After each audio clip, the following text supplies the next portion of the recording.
Hey, this is Matt Lewis. And this is Bill Scher. And you're in the DMZ. Welcome to the DMZ. Well, welcome to the DMZ. How's your week been, Matt? It is a crazy week. The weather's been kind of dreary in D.C. Same here. So, just getting by. It's kind of sad, pathetic, really, that sometimes my moods are reflected by how well my blogging is going, and if I'm doing appearances or writing things that I think is good.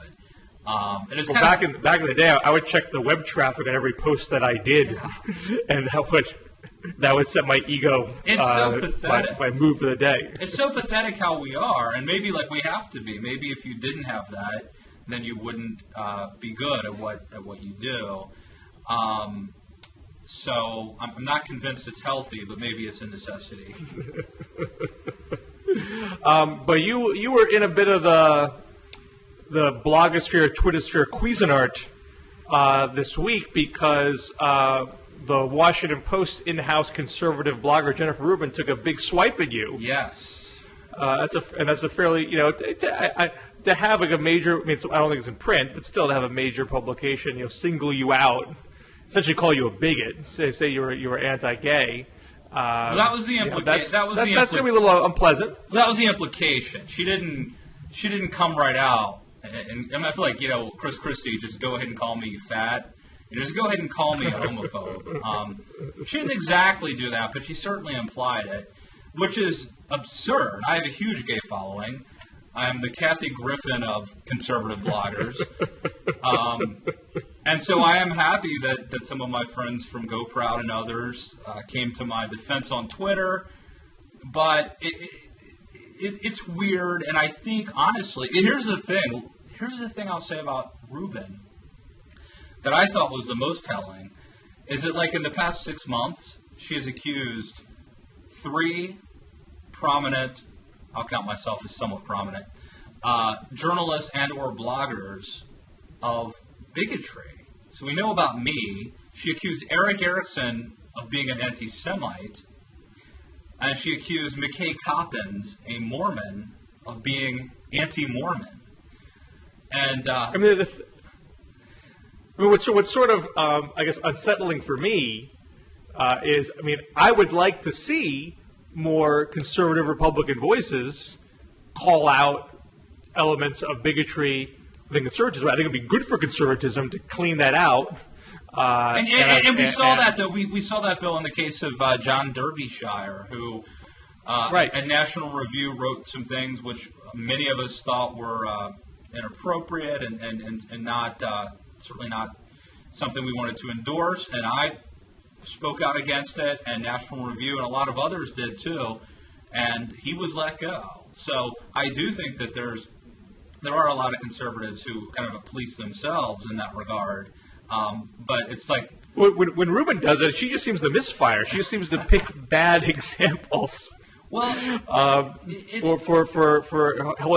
doesn't seem to be doing it in an interest of purifying the movement. She seems to be doing it just in trying to defend Mitt Romney. Yeah, I think that's exactly what it was. In my case, I made the mistake of writing a piece which referenced that some conservatives were upset that Mitt Romney had selected an openly gay spokesman. So I mentioned that. That's a BuzzFeed column. And then I wrote a piece quoting from conservatives who were concerned about an openly gay judicial nominee that Chris Christie has nominated in New Jersey. There's a lot of problems with this guy. It's not just that he's openly gay. He wrote a letter to the state legislature saying that if you're against gay marriage, you're the same as a segregationist. He actually used that segregationist word. And there are some other legitimate concerns about his judicial. It's hard to say judicial when I'm drunk. His judicial philosophy. But anyway, for this, I was clearly a bigot. And, but just so people understand, if you read the piece that you wrote that you referred to, you weren't even giving any personal opinion in the piece. You're reporting the fact that there are other conservatives that did not like the fact that this judge was gay and also had issues with judicial philosophy. And there's no way to discern from it how you felt about it. Now, maybe you are a bigot. I don't know aware of that fact, but I couldn't tell from that piece. That piece was just reporting on a division, a schism within the party there. Yeah, and then she takes it. And I mean, this gets really complicated. I mean, like, President Obama, at least as of today, is not in favor of gay marriage. I don't think he's a bigot. So it's a weird sort of thing. I mean, I certainly think that there are, regardless of my political stances, I don't dislike gay people. I don't wake up in the morning thinking about how to stop them. I don't really write that much about them, and frankly, the reason I wrote about this was because Chris Christie is being mentioned as on the short list as a possible vice president for Mitt Romney, and there are a lot of conservatives who are sort of sounding the alarm, and it makes sense. If Mitt Romney has a problem with conservatives already, and we know he does, and if there are some on the right who are raising concerns about his selection of an openly gay spokesman, then it seems plausible to me that Christie's... People may not know about that story, by the way. What's that? About the spokesman. People might not know about the spokesman story. Yeah, I don't even know that much about it, but there was somebody, a social conservative of some note, although not a household name, who raised some concern about this, and BuzzFeed wrote about it, and so I was referencing there. It was a big story for about 15 minutes. This isn't going to be a huge story. But anyway, the point is I wrote about it, and just by virtue of writing about it, by writing something that could be an unpleasant fact for Mitt Romney, I became enemy number one, according to Rubin. And by the way, as I mentioned, she accused McKay Coppins, who is himself an LDS member and a journalist, and he writes for BuzzFeed. He wrote a piece about how the Mormon Church's teachings might have possibly influenced Ann Romney and her decision to become a stay-at-home mom. As you know, there was a big controversy because of Hillary Rosen's comments about stay-at-home moms, and Coppins wrote this kind of interesting piece. And for this, he was accused of advancing the anti-Mormon cause. When he's actually Mormon himself, he is. And she knew that. That's a step up from, I have black friends. You are actually Mormon. Yeah. It's hard to, unless you want to make the self-hating Mormon charge. I'm not sure if that's been used in the past, but yeah, that's a hard charge to make. That's essentially, so it's so weird. And that it's so weird that the Washington Post employs somebody who, again, in the last, 6 months, year, has accused three pretty well regarded. Certainly, Eric Erickson is not only runs arguably the number one conservative opinion blog, but he's also a CNN commentator. And McKay Coppins is a well-regarded writer. He was at the Daily Beast before he was at BuzzFeed, and yours truly of bigotry by name. It's quite interesting that she did. Now, I did. I don't think it's inherently bad if she's got the goods. Yeah. I think certainly in the case of you and McKay Coppins, I think it's wildly off the mark. So, yeah, if I'm the Washington Post, I want to ask myself, do I have a commentator who gets her facts right? It's weird. So I, on a related note, but not directly, not a perfect transition, but I've been interested in Rubin's writing because she became this amazing apologist for Mitt Romney, and not only defending him at every turn, but really destroying his opponents, like writing brutal things about Gingrich. And the very interesting thing was, she had been fairly pro Santorum until the minute that he became a real threat to Romney, And then she just unloaded on him pretty relentlessly. So today, for fun, I went back and looked at her writings in 2007 and 2008. And she was very mean to Mitt Romney back then. Check out my post at the Daily Caller. I don't want to rehash it all, but and I mean, are you inferring that she didn't like Romney when he was a threat to who was likely going to be the Republican nominee? Therefore, he needed to be taken down. And now Romney's going to be the nominee in 2012. Therefore, all other detractors need to be taken down. That's one conclusion that you could draw. that she just goes with whoever the establishment. I think she decides early on who the establishment candidate is going to be, and goes 100% in the tank for them. And I don't know. I would welcome people. I can't figure it out because it's certainly not the way that I approach what I do, which is to try to be, by and large, an equal opportunity offender. And certainly, and what's the old maxim about that your job is to help me out here, Bill. It's to aid. It's something to do with the job of journalists is to help the weary and make weary the strong. I'm losing it. Everybody knows. Yeah, this is like a common. Yeah. Anyway, everyone's going to make fun of me for having a brain freeze on this because it's like a common journalistic expression. But anyway, you get the idea. Right. It's so frustrating. I could Google it, man. Break for 5 minutes and I could figure it out. So anyway. I know what you're saying. Yes. So anyway, it's I don't have the impulse to like rally around the front runner. In fact, I think a lot of times, maybe to a fault, journalists figure out who the front runner is, and that's an invitation for them to start digging into dirt on the front runner. It's like the opposite impulse to that. So now, to put Rubin aside for a sec, I mean, I'm curious what you think about the moves Romney's making in this regard. Is he doing something? I mean, there was this issue with where do gay conservatives fit in the conservative movement in the Republican Party around CPAC over the last couple of years. Should Go Proud be allowed a role at CPAC? And I think they have been the last 2 years, correct? Well, this past year, they were not included as co-sponsor. They were allowed to participate or attend, but Go Proud was not an official co-sponsor. However, they were prevented from doing so, or they just chose not to? They wanted to co-sponsor, and they were not allowed to co-sponsor. Because 2 years ago they were allowed, and then some social conservatives boycotted. Right. 2 and 3. And so you're saying so last year they reneged, and then they forced Go Proud out. Sort of.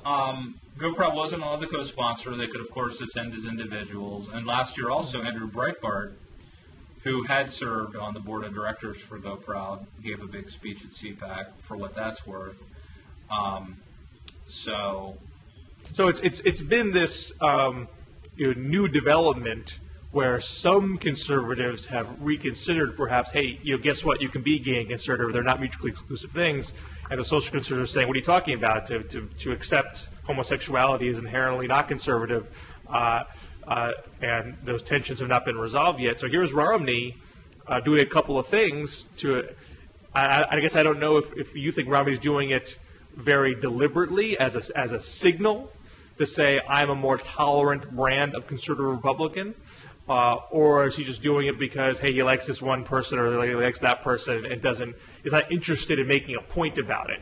Yeah, my guess is he's just hiring good people. He's just hiring people that he thinks are the best, and without consideration to sexual orientation. Which in and of itself is a proper thing to do and a non-discriminatory thing to do. And it's not going to make a social conservative happy, regardless whether Romney's being, whether he's amplifying that fact or not. And let me say, here's what I think. I don't know, but here's what I think part of Rubin's concern is that Romney hires a gay spokesman, and BuzzFeed makes a big deal out of it because some social conservative leader that most people never heard of raises a fuss. And if you're not careful, that narrative could have become a big narrative, and it could have blown. I mean, the story could have like dominated a week on MSNBC.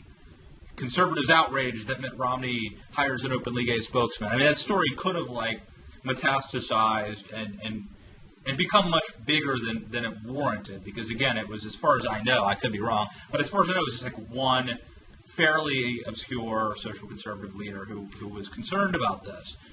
And then I come along, and I'm working on this story about Chris Christie's judicial appointments, and I tie it into this.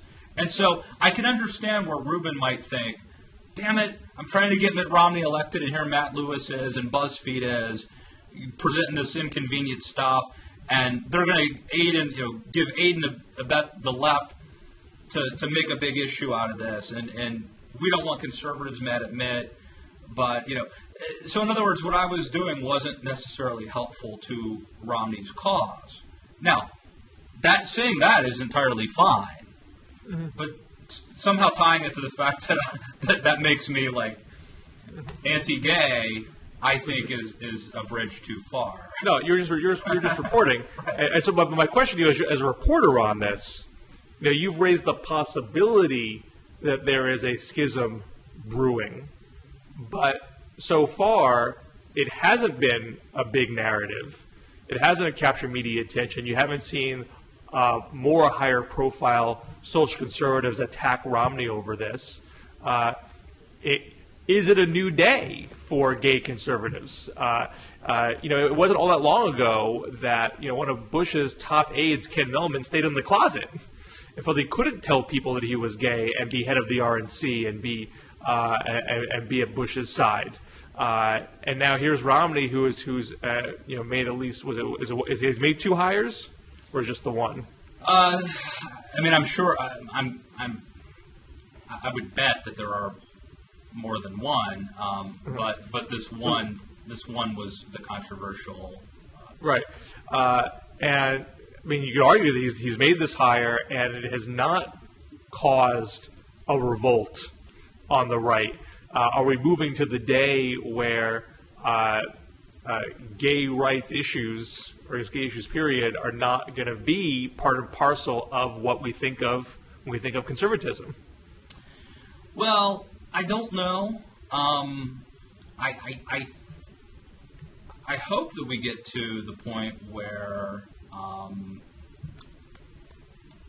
it's not a big deal, in the sense that, I mean, I think it's one thing to have policy questions over should there be gay marriage or should there be some sort of civil unions, but the culture war over gay versus straight. I mean, I hope that that we get past that, and I'm not saying conservatives should concede or gays should concede. I just well, you could make a political point about what is the proper role of government? Should there be hate crimes laws, or should there be workplace discrimination laws at the proper place for government to be involved in? And there are sort of like libertarian conservatives who say government shouldn't be sanctioning marriage anyway. It should be So it should be strictly religious. There shouldn't be civil marriage. So if your church decides to marry gays, then that's fine. And if this thing becomes so complicated, and but for so long, I think conservatives have sort of tried to say, "Hey, I'm not a bigot if I hate gay marriage. I'm not a bigot if I don't agree with anti-discrimination law." But when there are no prominent conservatives in the Republican Party who are open, it undercuts the sense that it is just an academic argument or a legalistic argument that you're making. But if it's a new day and you're starting to see more openly gay Republicans in prominent positions and people not flipping out about it, then it's a little easier to say, hey, I can have a 2-pronged argument here that says I agree that it has to be the government's conclusion that homosexuality is a sin and make gays second-class citizens. and still hold these other political positions. Yeah, I mean, there are a lot of gay Republicans and a lot of gay conservatives, and there's no, your sexual preference doesn't mean that you like high taxes or that you favor abortion or many, many other issues. Things, it is an interesting topic, and I do think that things are definitely changing. And part of it is, I mean, if Romney's hiring of an openly gay spokesman, I should really Google and find out exactly the names of the folks. It's so unimportant to me, I don't even know all the details of it. The only reason I know is because I became partially embroiled in this story. I don't think anybody really cares. I mean, like, this is totally anecdotal, but I follow a ton of conservatives on Twitter. I don't know a single person, or I haven't seen a single person who's outraged or upset about this. The only thing I've seen is people saying, I don't care. I just want Romney to hire the best person to beat Obama. I mean, so, anyway, it's an interesting thing to keep an eye on, to be sure. I guess we could segue. I don't know a convenient segue. Well, the other thing that's going on, I think, in Romney world is Veep stakes, and a couple of notable things happened. You had a couple big speeches. You had a big speech from Senator Marco Rubio on foreign policy. And I think Paul Ryan gave a speech today at Georgetown. Is that right? Yeah, Paul Ryan gave a speech today because he had said that his budget is consistent with his Catholic faith, and that there were some other Catholic leaders who sort of pushed back against that, more social justice types. And then Ryan gave a speech today sort of explaining how and why it's consistent with what he believes.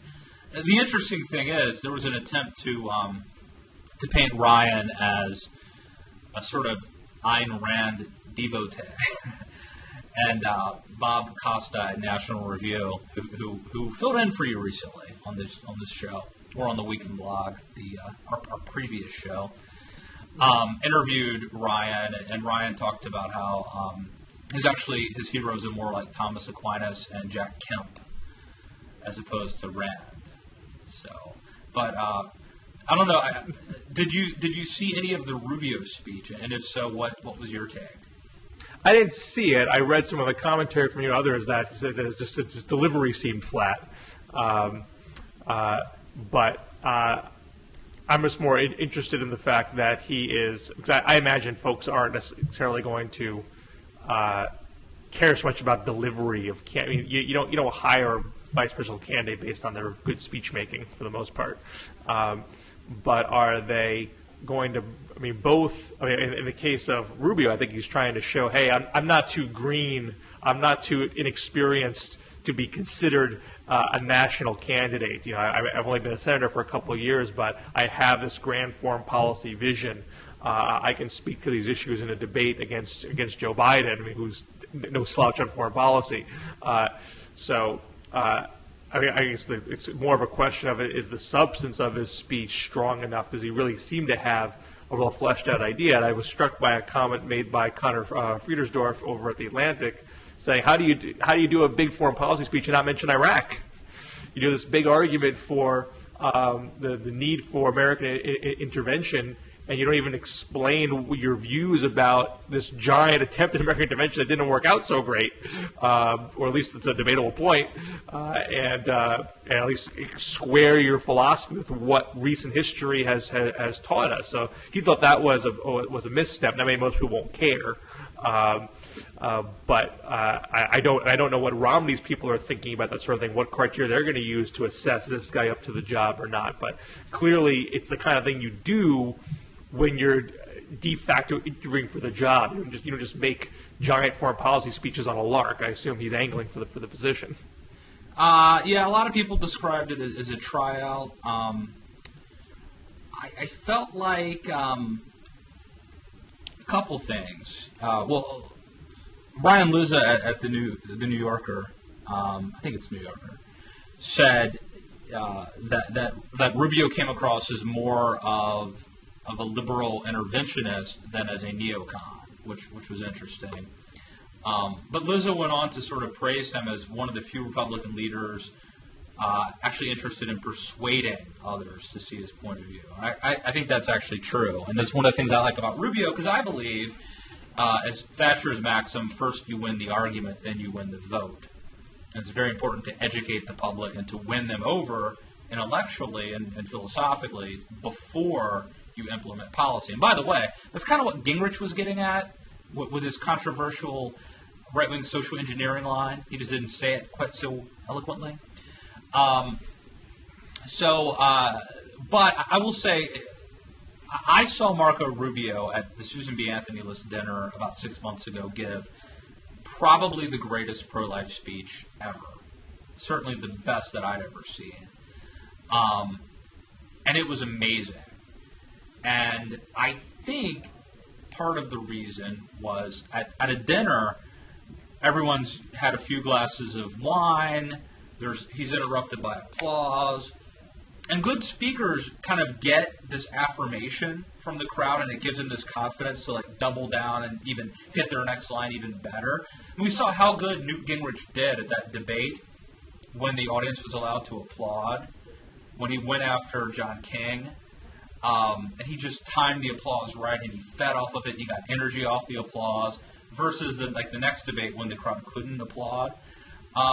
So I think part of the problem is that at Brookings, Rubio, there was no wine, and and the audience, nobody applauded. So it was a weird speech. And then he forgets the last page of his speech, which isn't a big deal. And he rolled with the punches very well, but.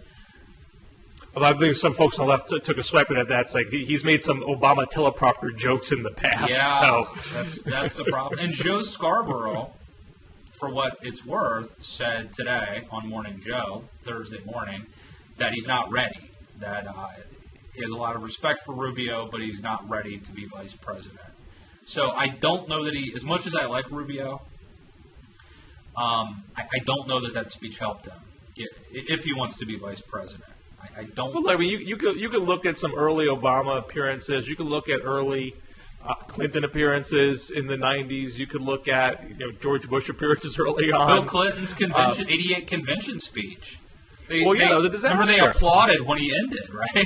Right. Because he was ending. So, I mean, I think more practiced political operatives don't put too much stock in a flub here or a flub there. I mean, even Bobby Jindal had a disastrous, State of the Union response. I mean, I think people still that was horrible. This guy yeah, and this was nothing compared to that. Right, but he was reelected governor of Louisiana, and I imagine still taken seriously by most Republican folks that have seen him up close and say, I know you I know you're not a total empty suit. You've done things. You've implemented policies. You've given other speeches before. I mean, the question is going to be for Romney's people when they do the up close vet. I don't think they'll be distracted by the occasional misstep. They'll take a harder look and say, can you really go through the rigor here of being in the crucible? I mean, I don't know if Rubio can or not, but I wouldn't base it on one flat speech, one misplaced piece of paper. That doesn't tell me at the end of it whether or not he can handle the job. No, the problem or the interesting thing is, and someone else said this recently. I can't remember who, but it's harder to become vice president in a sense than to become president because, and the person who said this pointed out that you would never have picked George W. Bush or Obama or Bill Clinton, for that matter, to be a running mate. You would have had maybe Bill Clinton's on a short list, and you're like, yeah, but he's got this Whitewater thing we dredged up. He's got this Jennifer Flowers thing. There's no way we're going to pick Bill Clinton. Let's go with someone safer. George W. Bush. I mean, you would never have picked him. Obama. You probably wouldn't have picked Obama. So, I mean, it is interesting that what you're looking for in a vice president is different, and in some ways harder than... Well, because you basically have, a 2-month window where you're going to get an intense media vet, and you better not have a bombshell in there. Right. Whereas when you run for president, you run for president for 2 years. If you got stuff in there, you get a chance to air it out and show that you can explain it, and you can also overcome it, and you also get better on the fly. I mean, as you noted, not only did Obama improve over years, but he had, I think, 19 debates with Hillary, and I guess John Edwards was in some of them too, and he got better. I mean, if you looked at some of the early debates, Obama got better over time, and that was part of what I feel wasn't really fair to Sarah Palin, is that everybody saw her airdropped in the campaign. She didn't have a year of going to debates and all that stuff to get prepped. And I'd argue she got worse over time. She when the punches got thrown, she descended into grievance and didn't find a way to rise above it. And that happens sometimes. I mean, that happens in sports and other things where it gets up in your head, and you start thinking about it too much. And the thing in life is to be unconsciously competent. So you're good and you don't even have to think about it. And that's where we are with the DMZ. We've arrived at that level. Even when we mess up, it's still good. Like that line I couldn't remember earlier. That is like what makes the show special. That we right. Even it's called wabi sabi, which is this concept that even the bad notes are good. That's what we do here. Wabi sabi. Now, part of what's sort of fun about, I think, about, Romney Veepstakes is that we really have no idea what even his criteria is, the kind of person he wants. He could go in all sorts of different directions. But there's one argument that he wants someone sort of very plain. Yeah. And do no harm. Right. No harm. Don't upstage a guy who's not necessarily Mr. Razzle Dazzle. Reinforce the notion that he is kind of bland, and that sort of we've had enough of Obama's flashiness, and I think perhaps evidence to that effect is the reaction we've got from the Romney campaign, the RNC, and even Rush Limbaugh to Barack Obama's appearance on Jimmy Fallon, slow jamming the news, and this is my big idea. My big idea for the week. This is your big idea. Big idea. We need to work that in. We need separate big idea theme music. That there seems to be a pop culture divide, and maybe there always has been, but I think it's particularly pronounced because Obama has been, I think, very deft in his insertion of himself in pop culture, and clearly there's a huge, we talk about the gender gap a lot, but there's a massive age gap. Democrats used to actually poll better with seniors based on their long-standing history with Social Security and Medicare, but now Obama is weaker with seniors, but has a massive lead amongst young voters, and the questionable debate is not whether he'll lose them, but whether enough of them will turn out. So here he goes on slow jamming the news, and the gut reaction of the RNC and the Romney campaign is to start a hashtag campaign called Not Funny, and to juxtapose Obama's forays into pop culture. And also, there's I think the RNC web ad was just comparing Obama on Jimmy Fallon with Romney's, fairly typical bland speech after winning the last round of primaries.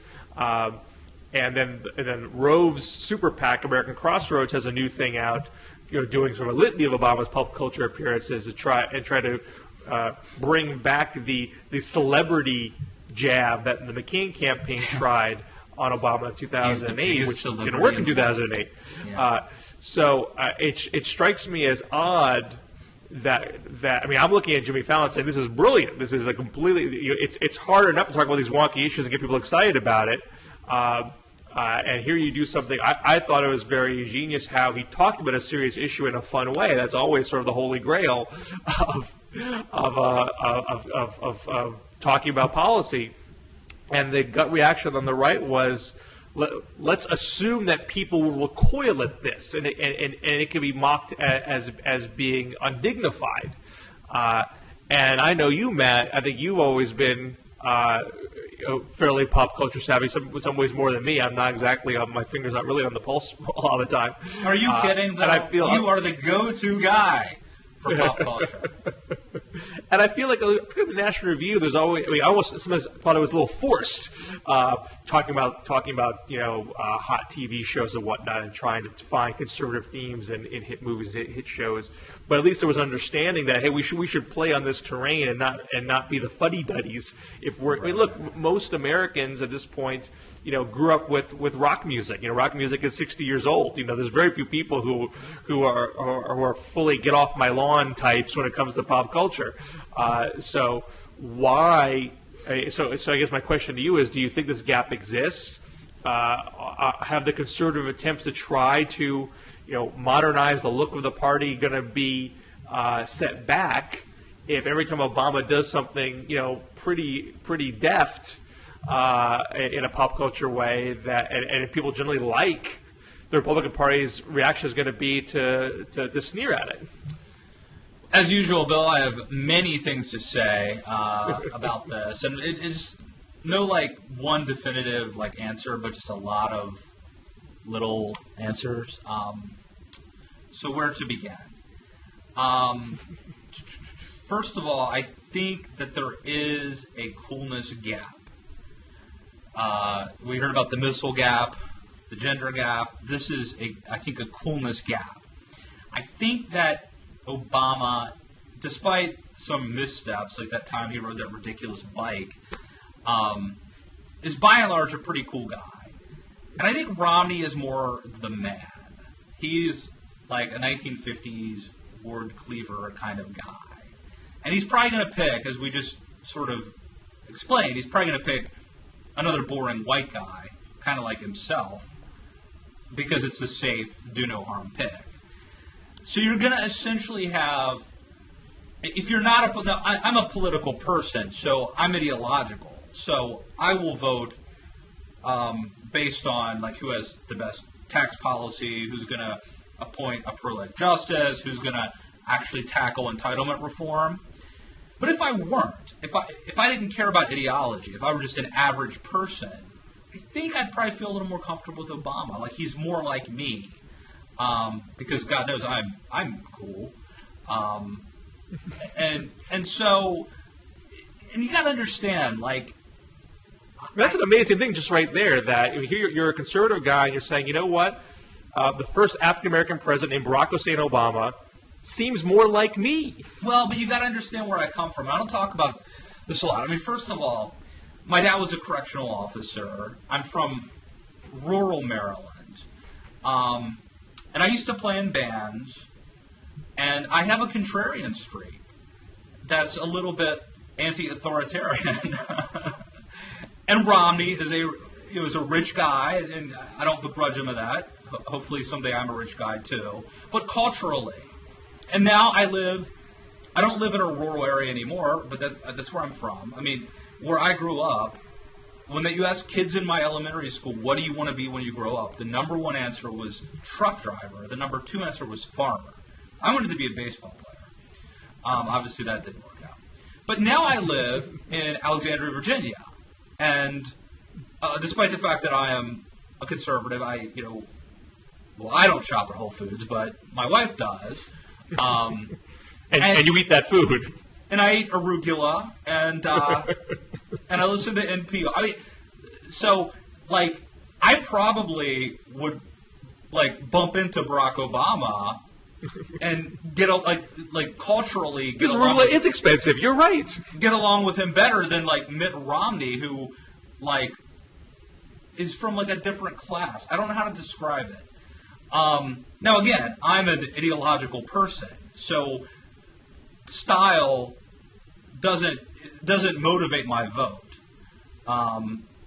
Substance, but I think most people aren't uber political, and so that is sort of a problem. I'm of an age that grew up, obviously, grew up listening to rock music, watching TV. We live in a media-saturated culture, and so I think that cool usually wins. I think that it's like a high school election, and I'm not saying this is good. I'm not saying this is a good thing, but right. JFK was cool. Ronald Reagan was cool. Bill Clinton was cool, and they ran against people who all, you could argue were more substantive in many ways. And those more substantive, more serious people lost the elections. I don't take the argument quite as far as you do. I don't necessarily think that coolness or personal identification solves all problems. I don't think Barack Obama's going to win if there's a double-dip recession, just because he's likable. There's a limit to it, but I do think it gives him a cushion.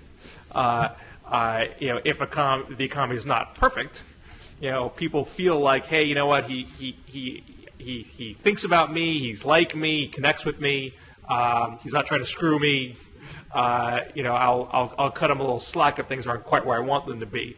And Republicans have sort of prided themselves for so long at being the quintessential Americans and successfully branding Democrats as being on an elitist fringe.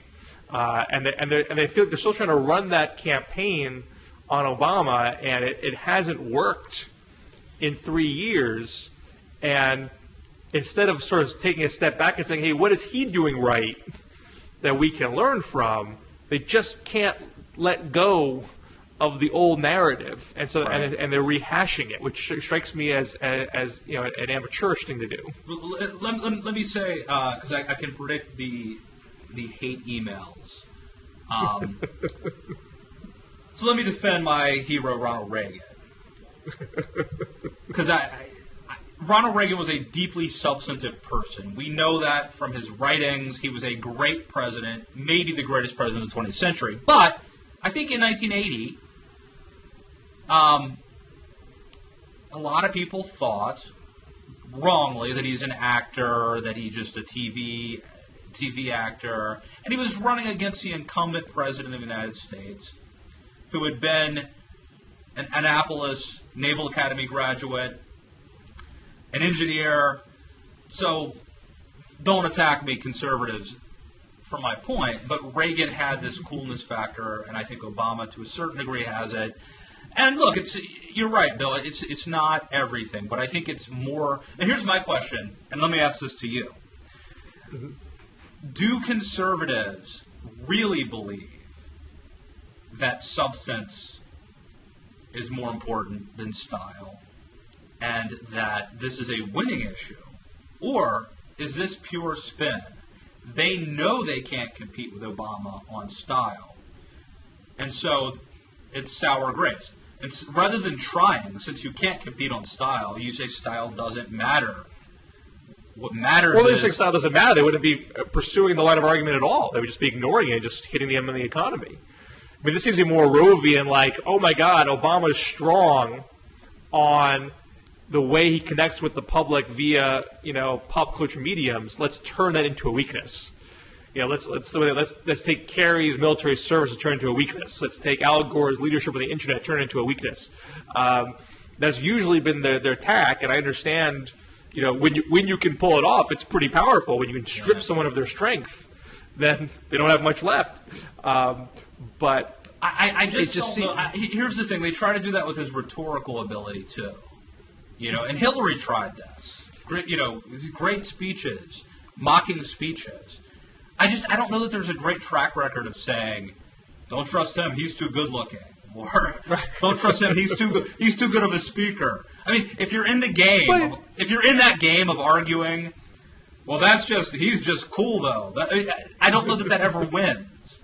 There's a certain argument to say if they think they can argue that the economy is subpar and therefore Obama should be fired on that basis. I mean, that would seem to be a logical argument to make if you were a Republican.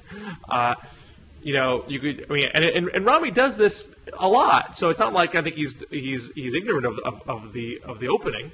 Right. You see, generally says Obama's a nice guy who's in over his head. He generally does not try to make you hate him personally. They've seen the polling on his favorability numbers. They know Obama's favorability numbers are double what Romney's is. So they don't try to make you think that he's a bad guy. But then this happens, and essentially they've gone off of their game plan. Yeah.